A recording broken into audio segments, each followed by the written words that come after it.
ว่าจะเรียนนะคะออกกำลังกายแบบนี้นะคะร่างกายเรียวเลยดีนะคะก็ว่องไวดีมากเอาลูกเอาลูกคนบอกลูกคนเราไม่ต้องห่วงคนเราลูกบอกที่เราที่บ้านคนไทยเราได้นะ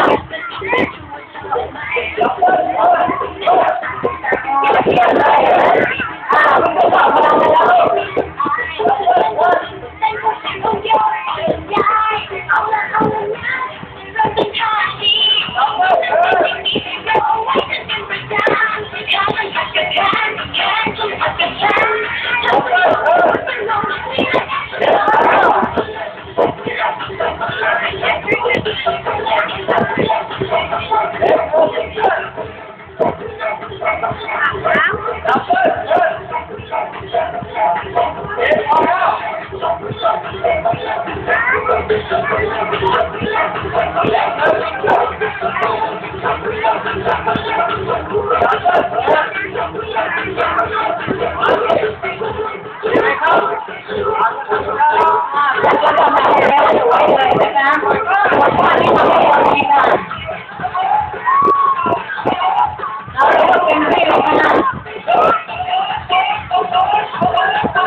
เยี่ยมเลยนะคะ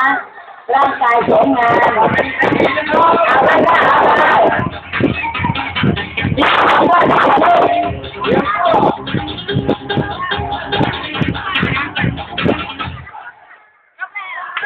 คุณค่ะขอบคุณค่ะผู้ปกครองท่านที่อยู่ในห้องอนุบาลขอความกรุณานะคะผู้ปกครองในห้องอนุบาลขอความกรุณาค่ะ